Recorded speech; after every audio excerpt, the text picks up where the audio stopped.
du texte corps dans la pensée juive, toujours pour que vous compreniez en contraste, comme le corps contemporain du numéricain, et conséquemment sa santé et ses maladies, sa santé entre guillemets, ses maladies entre guillemets, sont de pures élucubrations relevant du discours en soi profondément malsain de la cybernétique, à savoir cette idéologie du contrôle du corps conçu comme machine, et ne visant qu'à vous destituer de ce que signifie pour chacun son propre corps. Si je vais le résumer en une seule phrase, toute simple, je dirais que pour le judaïsme, il n'est d'homme que de l'être. Tous les organes du corps sont subdivisés en lettres, explique le Zohar, 22 lettres qui se matérialisent sous la forme d'articulations et d'organes, dit le Zohar, sur le Cantique des Cantiques. Et dans le Talmud, on trouve un passage, dans le traité Makot, qui explique comme l'anatomie humaine participe de la parole divine répercutée par la Torah en ses 613 mitzvot. Les mitzvot, on traduit ça par commandement, par ordre, par prescription. Ce que l'on doit faire et ce que l'on ne doit pas faire. Il y a donc des mitzvot positives et des mitzvot négatives. Dans un premier temps, les 613 mitzvot, donc, on traduit par commandement, mais prescription serait plus juste, sont censés se diviser donc en 365 négatifs, associés au jour de l'année solaire, attention, alors que l'année juive n'est pas une année solaire, et 248 positifs, associés aux organes du corps humain.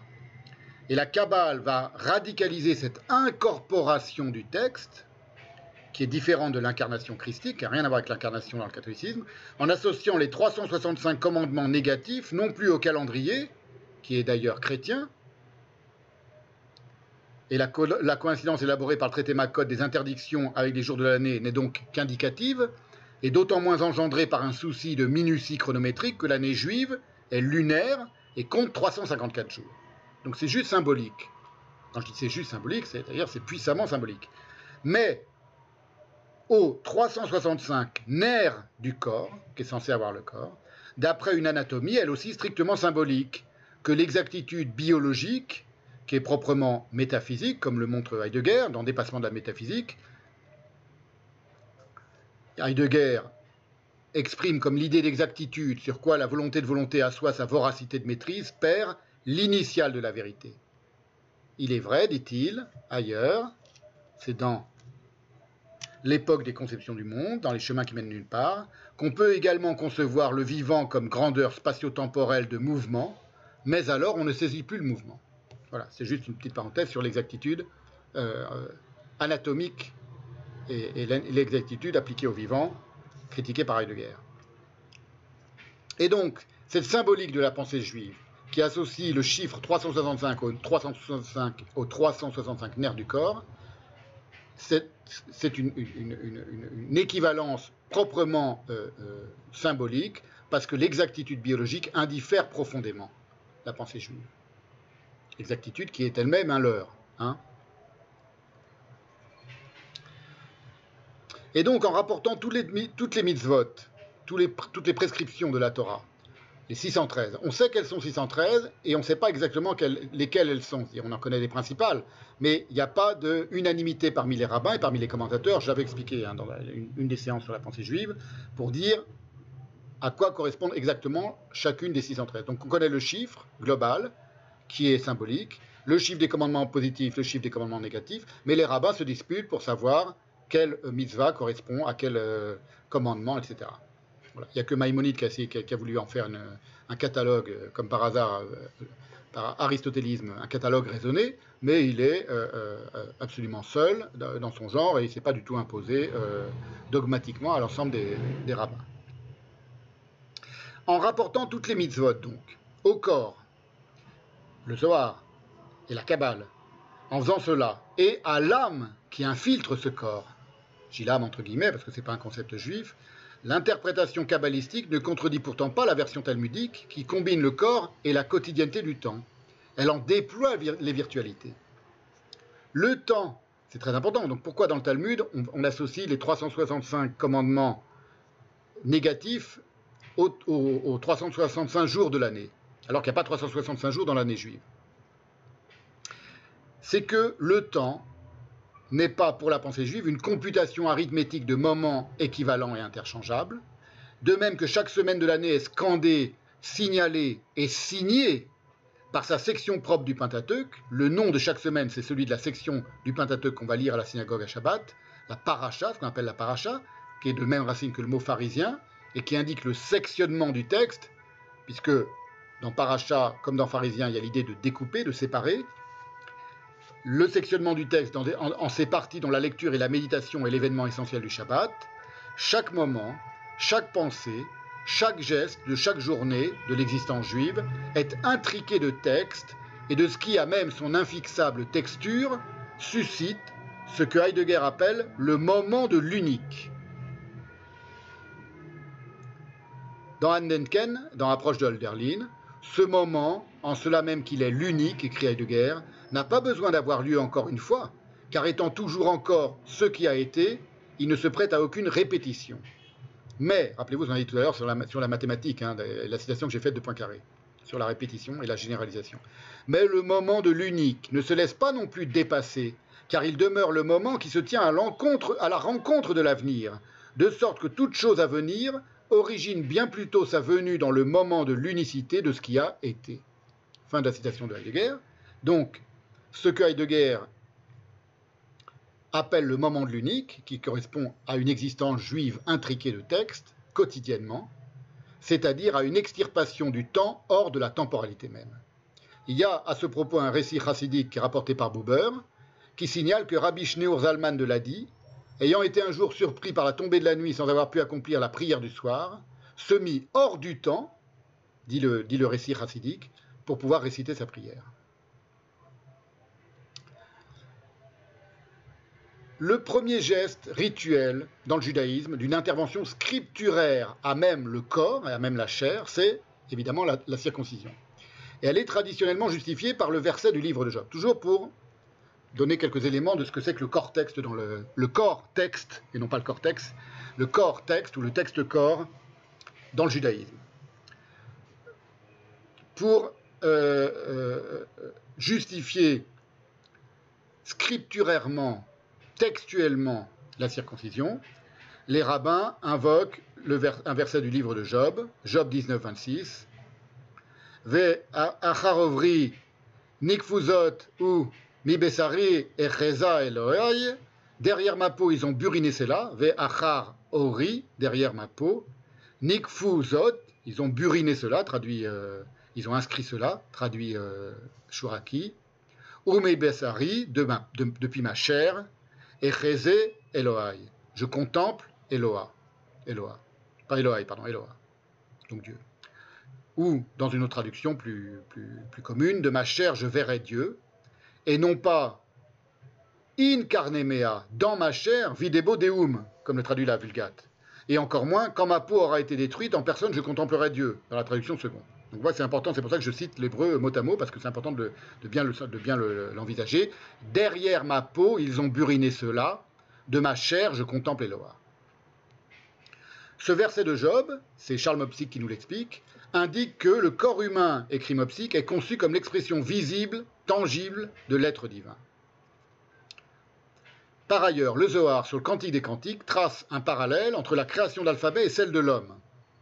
Au moment, d'où ça vient cette association entre le corps et le texte, au moment où les lettres sortirent du sein du secret d'en haut, comme il a été dit, écrit le Zohar, et qu'elles se furent matérialisées et destinées à l'image de l'homme, peu après, les points voyelles émergèrent. Il insuffla ainsi dans les lettres un souffle de vie, et les lettres se dressèrent comme un homme qui se lève sur ses pieds par la sustentation d'un souffle.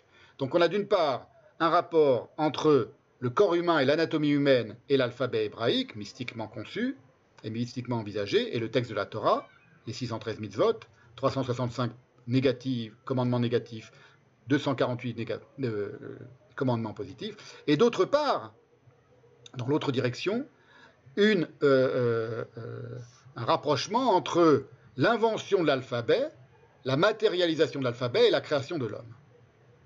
Ça, c'est dans le Zohar sur le Cantique des Cantiques. Débiologisé, dénaturé dès la circoncision, dont la portée hautement symbolique est patente quand même, le corps humain envisagé par la pensée juive est une incarnation théorique du texte. Autrement dit, le corps est le porte-voix de l'écrit, indissociablement de sa pensée, c'est-à-dire de son âme.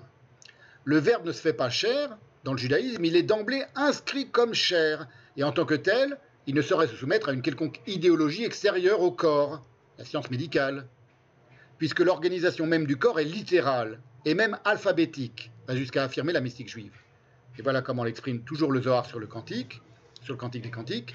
Au moment où Adam fut créé, toutes les lettres se matérialisèrent et se dessinèrent. Au moment où un esprit fut insufflé en lui, les points voyelles émergèrent et ils s'établirent dans les lettres. Au moment où il fut parachevé par l'intelligence et la connaissance, les mouvements et les signes de cantillation, ténoué des tahamé, ténouot, ce sont les mouvements des signes de cantillation, et tahamé, ce sont les signes de cantillation, ténoué des tahamé, les mouvements, la mouvementation des signes de cantillation, surgirent et prirent place sur les points voyelles et les lettres. L'agencement du secret de l'homme est identique de tous les côtés des mondes. Selon le secret de l'homme, tout a été mis en place comme il a été dit, et il n'est pas d'homme hormis par tous ces agencements. Quant à l'âme, sa forme, entre guillemets, indique Rabbi Joseph ben Shalom Ashkenazi, qui est un kabbaliste castillan du XIIIe siècle. Elle est composée, donc l'âme, sa forme est composée de lettres saintes agencées selon les structures des commandements, elle aussi.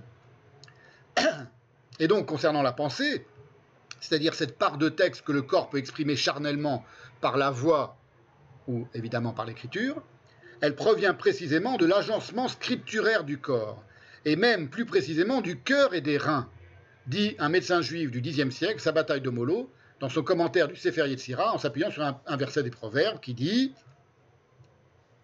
« Veta alozena kiliotai bidaver sefatecha meyasharim » ce que Shura qui rend par « Et mes reins exultent, ve ta'alozena kiloitai » ta'alozena ils exultent, kiliotai, mes reins, bedaver, par le discours, sefatecha, de tes lèvres, meyesharim, avec rectitude. Yachar, c'est ce qui est droit, ce qui est droit. Voilà. Donc, les asiles d'aliénés sont des réceptacles de magie noire. Vous voyez, quelqu'un m'appelle, je ne sais pas qui, donc je ne réponds pas. Et prémédité. Pas grave, il laissera un, si c'est important, il laissera un. Mais pas Et on seulement. entend Artaud, Les médecins, aliénation, mais c'est maçonnerie, téléphone. par leur thérapeutique irascible et stupide. La fixe enregistre bien, oui. Alors, je ne sais pas qui c'est. Voilà, donc mes reins exultent quand tes lèvres parlent avec rectitude. Et voilà comment le commente Sabbatai Donolo, Xe siècle. Du cœur et des deux reins viennent la méditation et la pensée, donc la pensée naît du corps même. Le conseil et l'exultation viennent des reins, comme il est écrit, mes reins exulteront. Veta alozena kiliotai. Et des deux reins, alors Shurakil le traduit au présent, alors que Donolo le traduit à l'inaccompli. Et des deux reins sort la parole avec la voix, car ce sont eux qui pensent et qui causent la parole avec la voix. Je veux juste faire une petite parenthèse, parce que j'avais complètement oublié, enfin j'étais un peu rapidement, il y a une ou deux séances, lorsque j'ai parlé de l'écriture et de la trace laissée par l'écriture de la pensée. Et j'ai évoqué des sociétés, en Amazonie par exemple, où il n'y a pas d'écriture. Eh bien, j'ai réfléchi après et je me suis dit qu'en réalité, c'est pas parce qu'il n'y a pas d'écriture écrite avec de l'encre sur du papier, ou qu'il n'y a pas de traces laissées matériellement, qu'il n'y a pas d'écriture. Ce sont des sociétés sans écriture, des sociétés de l'oralité. En réalité, il y a une écriture. La danse, par exemple, c'est une écriture dans l'espace. C'est une écriture qui ne laisse pas de traces, mais qui ne laisse pas de traces au sens où la temporalité elle-même n'est pas considérée comme quelque chose d'accompli. Et donc, par exemple, la structure d'un village, d'une tribu amazonienne, c'est une forme aussi d'écriture. Le déplacement d'un corps vis-à-vis d'un autre corps, ou le rapport, la relation qu'un corps entretient avec les autres corps de la tribu, c'est aussi une forme d'écriture. Voilà, donc je voulais dire, c'était pour reprendre juste j'y repense maintenant, je reviens de 2-3 séances en arrière, pour dire que je corrige ma formulation, et pour dire qu'il n'y a pas qu'une seule manière de considérer la trace écrite de la pensée dans une société traditionnelle, et que c'est pas parce qu'il n'y a pas d'écriture avec de l'encre et une trace qu'on peut conserver et archivé dans le temps que ce sont des sociétés sans écriture. En réalité, il y a aussi une manière d'écrire, la danse, par exemple, balinès, c'est une forme d'écriture, le théâtre balinais, dont parle avec merveilleusement, dans des termes merveilleusement sublimes, Artaud, le théâtre balinais, c'est une forme d'écriture, et en réalité, tout est une forme d'écriture. Et on voit que dans le judaïsme et dans la mystique juive, je reviens à mon propos, le corps lui-même est écriture. Le corps lui-même est inscrit et inscrit des choses, inscrit la parole. On est donc à milieu de la scission platonicienne entre le corps tombeau et l'âme idée.